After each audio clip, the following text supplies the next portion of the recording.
গত রাত সারা রাত এবং আজকে সারাদিন ৩২ নম্বরে যা কিছু হলো সেটা বোধহয় রাজনীতির জন্য শুভ কিছু হলো না, শুভ কিছু হচ্ছে না এই কারণেই যে শেষ পর্যন্ত তো এখনও নির্বাচন হয়নি, তাই না? তো নির্বাচন প্রত্যেকটা রাজনৈতিক দলকেই করতে হবে। নির্বাচন যখন প্রত্যেকটা রাজনৈতিক দলকে করতে হবে তখন জনগণের আস্থা লাগবে, জনগণের ভোট লাগবে। এমন তো নয় যে আগে যে ভোটের মানে একতরফা ভোটের সমালোচনা আমরা করেছি সেই একতরফা ভোটের মাধ্যমে কাউকে ক্ষমতা নিশ্চিত করে দেয়া হবে, এমন তো ঘটার কথা নয়। তো এমন যদি না ঘটে তাহলে সবাইকে প্রতিদ্বন্দ্বিতা করতে হবে এবং মানুষের আস্থা অর্জন করতে হবে। তো মানুষের আস্থা যদি অর্জন করতে হয় তাহলে সব মানুষেরই আস্থা অর্জন করতে হবে। একেবারে আওয়ামী লীগের মানে নামধারী নেতারা ছাড়া যারা একেবারেই মার্কামারা নেতা, যাদেরকে সবাই চেনে, সেই কিসিমের নেতা ছাড়া আওয়ামী লীগের যে কোটি কোটি সমর্থক, সেই কোটি কোটি সমর্থকের ভোটও কারো না কারো প্রয়োজন হবে। সেটা বিএনপি হোক, জামাত হোক, এনসিপি হোক, যদি আওয়ামী লীগ অংশগ্রহণ করতে না পারে সেই প্রেক্ষাপটে, তাহলে তাদেরকে যদি আস্থায় আনতে হয়, তাদের ভোট যদি আগামীতে প্রয়োজন হয় এবং বিজয় নিশ্চিতকরণে নিশ্চিত করেই তাদের ভোট প্রয়োজন হবে কোনো না কোনো পক্ষের, সেরকম প্রেক্ষাপটে দাঁড়িয়ে 15ই আগস্ট উপলক্ষে 32 নম্বরে ধানমন্ডিতে যা করা হলো গত সারা রাতে এবং আজকে সারাদিনে, ডিজে পার্টি, রিক্সাওয়ালার কাছ থেকে ফুল কেড়ে নেওয়া, মহিলা একজনকে জবরদস্তি করে তার কাছে ফুল কেড়ে নেওয়া, তাকে মারধর করা, এক হুজুর দম্পতি তারা শ্রদ্ধা নিবেদন করতে এসেছে, তাদেরকে অপমান অপদস্থ করে সেখান থেকে সরিয়ে দেয়া, বহু মবের সৃষ্টি করা, মুক্তিযোদ্ধাদের হেনস্থা করা, অনেক কিছুই কিন্তু ঘটেছে। এবং সেই ঘটার পেছনে যে রাজনৈতিক দলের নাম আসছে তাদের জন্য একটা বড় মানে ডিসক্রেডিট যুক্ত হলো, মানে ডিমেরিট যুক্ত হচ্ছে রাজনীতিতে। এই ডিমেরিট যখন যুক্ত হবে, আপনি যখন ডিমেরিট খাবেন, তখন কিন্তু জনগণের কাছে আপনার রাজনীতি প্রশ্নবিদ্ধ হবে।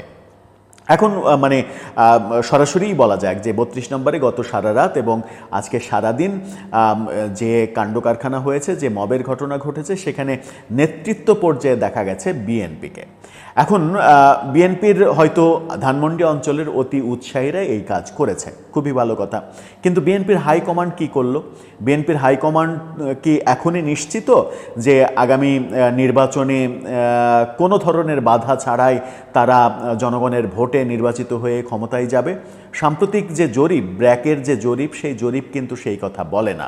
সেই জরিপ বলে 65% মানুষ এখনও হয় ভোট দিতে চায় না, কিংবা ভোট দেওয়ার সিদ্ধান্ত নেয়নি, কিংবা কাকে ভোট দেবে জানাতেই চায় না। তার মানে এই 65% মানুষ একটা বড় ফ্যাক্ট, আগামী নির্বাচনে কে বিজয়ী হবে কে বিজয়ী হবে না। এই 65%-এর একটা বিরাট অংশ রয়েছে আওয়ামী লীগ এবং একটা বিরাট অংশ রয়েছে সচেতন জনগোষ্ঠী, যারা অবজার্ভ করছে, সব কিছু অবজার্ভ করছে। তো বিএনপির হাইকমান্ড যারা বুদ্ধিবৃত্তিক রাজনীতি করে, তাদের তো জানা উচিত যে এই সাম্প্রতিক যে জরিপ, সেই জরিপে খুব একটা মানে রাজনীতিতে সুবিধাজনক পজিশনে তারা নেই। মাত্র 12% মানুষ তাদের পক্ষে, মাত্র 10% মানুষ জামাতের পক্ষে। এই 65% বাদ দিলে যে 35% হয়, সেই 35% সমস্ত দলের মধ্যে ভাগাভাগি হয়েছে। এই ভাগাভাগির মধ্যে আবার আওয়ামী লীগেরও পার্সেন্টেজও রয়েছে 7-8%। সুতরাং খুব একটা সুবিধাজনক অবস্থানে কোনো রাজনৈতিক দলই নেই।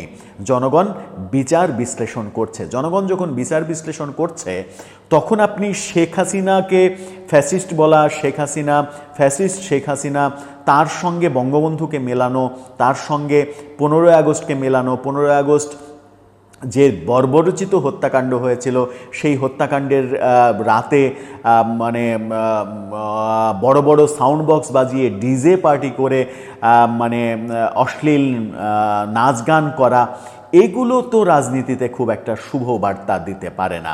আবার সেই বার্তা যখন দিতে পারে না, তখন আবার 32-এ চমকপ্রদ একটা ঘটনা ঘটলো। কি চমকপ্রদ ঘটনা? সেটা হচ্ছে যে পুলিশের ওসি, ধানমন্ডি থানার ওসি, তিনি বলছেন যে প্রধান উপদেষ্টার প্রেস সচিবের নির্দেশনা অনুযায়ী আমরা কাজ করছি। কি চমৎকার সার্কাস! প্রধান উপদেষ্টার প্রেস সচিব কি পুলিশকে নির্দেশনা দিতে পারে, কিংবা দেশের কোনো পর্যায়ের কাউকে কোনো নির্দেশনা দিতে পারে যে এটা করো, এটা করো, ওটা করো, এটা করো না, এরকম কোনো নির্দেশ দিতে পারে, এরকম কোনো হুকুম করতে পারে? উত্তর হচ্ছে পারে না। তাহলে পুলিশের এই ওসি কি বোঝাতে চাইলেন? তার মানে দেশটা কি চালাচ্ছে প্রধান উপদেষ্টার প্রেস সেক্রেটারি? কি অদ্ভুত ব্যাপার স্যাপার চলছে। সব মিলিয়ে আলোচনা করব 32-এ রাত থেকে শুরু করে আজকে সারাদিন কি হলো, 2-3টা ঘটনা অন্তত বলার চেষ্টা করব, সাথে পুলিশের ওসি কেন এই কথা বলছেন সেটাও বোঝার চেষ্টা করব। থাকবেন পলিটিক্স টিভির নিয়মিত আয়োজনে।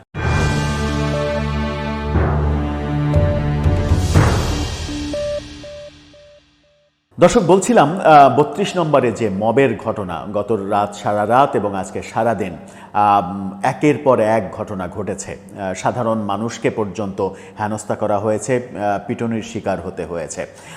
সেখানেই ধানমন্ডি থানার ওসি, যাকে নিয়েই সংবাদ শিরোনাম করেছে বিডি নিউজ 24, অন্য পত্রিকাগুলোতে এই ধরনের খবর আমরা দেখিনি। সংবাদ সংস্থা বিডি নিউজ 24 এই খবরটা সামনে এনেছে।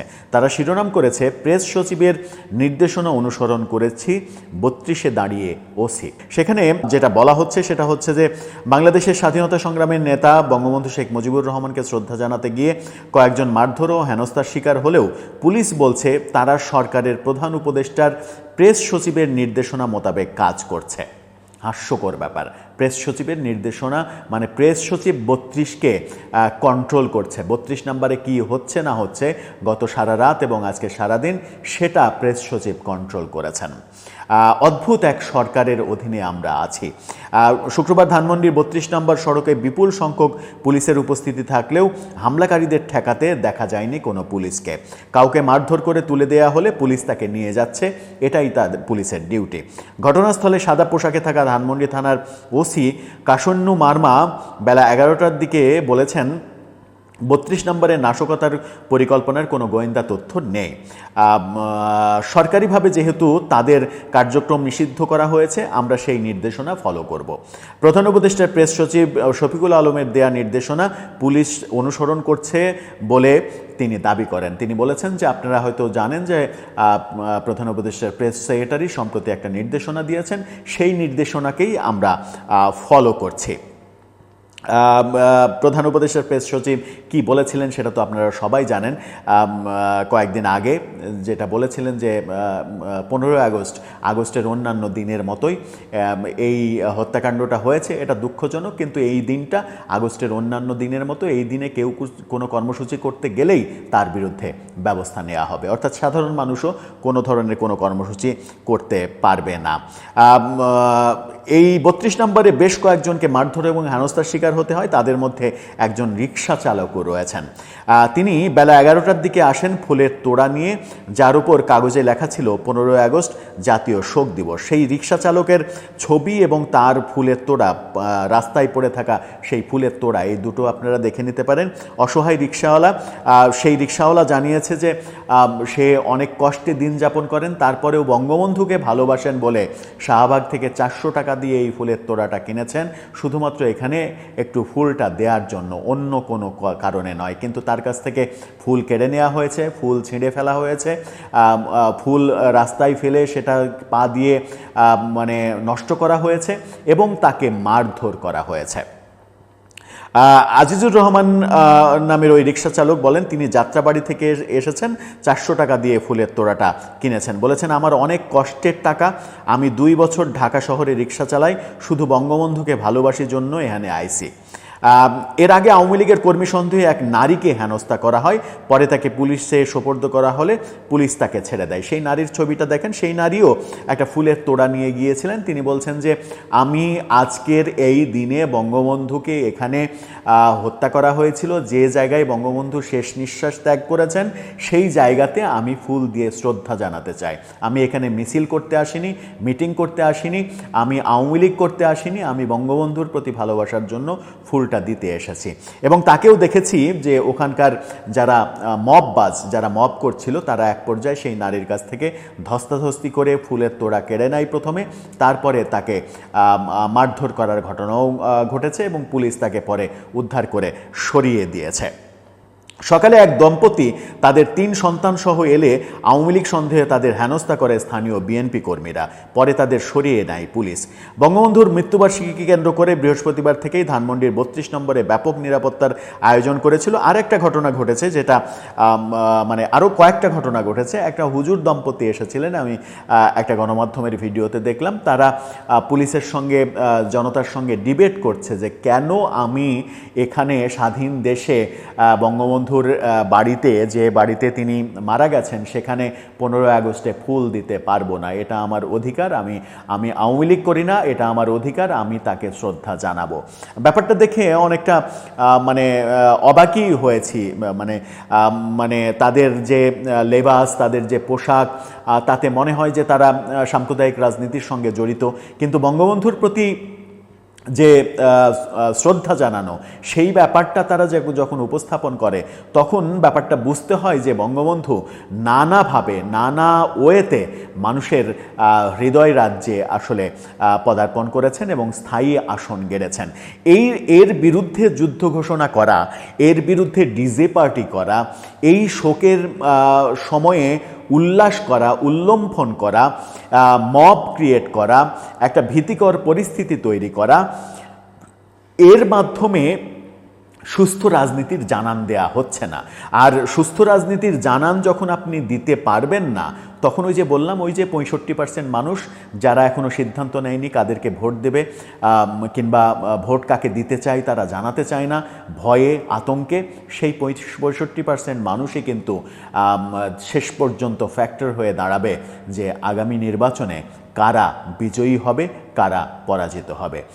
দিল্লি কিন্তু এখনও বহু দূর। সুতরাং আমার মনে হয় যে ভুল রাজনীতি ছেড়ে সঠিক রাজনীতি করা উচিত।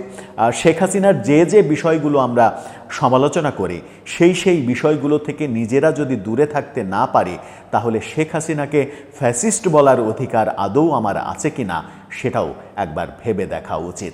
যে কালচার তৈরি হচ্ছে 15 আগস্টে, ধরে নেওয়া যাক যে এখন মানে আওয়ামী লীগ নির্বাসিত, আওয়ামী লীগের দুঃসময়, 15 আগস্টে যে ঘটনাটা ঘটানো হলো, যে দৃষ্টান্ত তো স্থাপন করা হলো, 20 বছর পরে আওয়ামী লীগ যদি কোনো দিন ফিরে আসে, সেই দিন যদি অন্য কোনো নেতার এরকম একটা দিনে ঠিক এরকম কালচার তৈরি করে, এই কালচার যদি আর একটা দল এসে আর এক নেতার ব্যাপারে করে, তাহলে বাংলাদেশে কি এই কালচার চলতে থাকবে?